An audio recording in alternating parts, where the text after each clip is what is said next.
dahig kung saan walang iwanan, kasama pa rin natin si Tatay Digong, no? Now, alam nyo po, pag-usapan natin, nahihelo na ako dito sa mga taga-DOJ.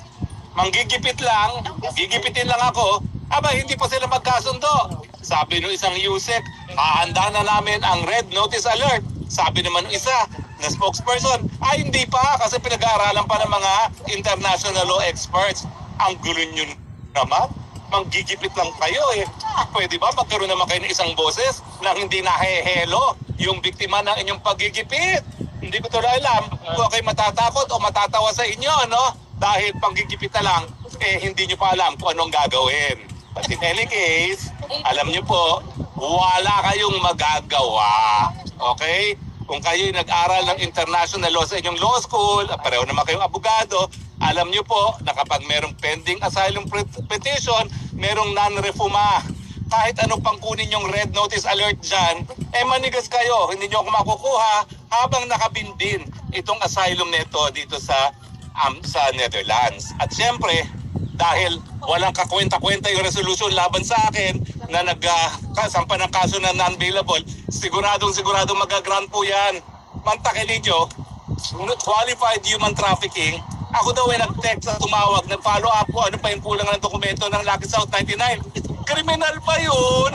Hello naman, sobra naman kayong OA. Hindi po kriminal yun dahil gawaing abogado yan. Kung yung aking ginawa bilang isang abogado ay kriminal, wala na pong mag-aabuga siya.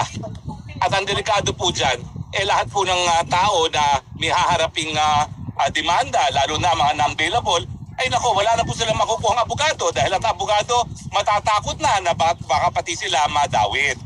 Ang katotohanan po niyan ganito. Nung ako ay kinontempt ng Kongreso, akala nila mapapadeport nila ako, mapapakancel nila ang aking passport. Eh mga kulang talaga sa katalinuhan yung mga Huwad Committee na yan. Paano ka naman mapapauwi, eh balido yung passport? Siyempre, kailangan makancel ang passport. Hindi nagbabasa ng passport law, eh yung passport law, ako staff member pa sa Kongreso, hindi pa ako naging congressman noon, eh isa na ako doon sa sumulat ng passport law. Hindi po yan po pwede makancel na walang court order. O, nung na-realize nila, mahabang panahon na nakalipas na hindi nila ako makukuha dahil dun sa congressional warrant of arrest na yan, sabi nila, taniman ng kaso. Kaya, Nobyembre na naghain ng supplemental complaint affidavit. Ibig sabihin, hinabol talaga. At ang pakay talaga nila ay magkaroon ako ng kaso nang sa ganun, makancel nila ang passport at mapauwi ako at makulong.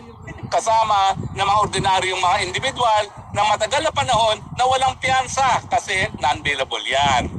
Well, sorry na lang kayo dahil kayo rin ang nagsabi nung 17 of March, 17 of March ba yun o April? Kailan ba dinala si tatay? Dinala si tatay 11. Kayo rin nagsabi ng 17 March na ipapakanselan yung passport ko. Kaya nga, binabuti ko na, at sabi pa nga ni Inday Sara, sasamahan pa kita kung kinakailangan na humingi ng asylum dahil kapag na-cancel ang passport, liable ka na for summary deportation as a illegal alien.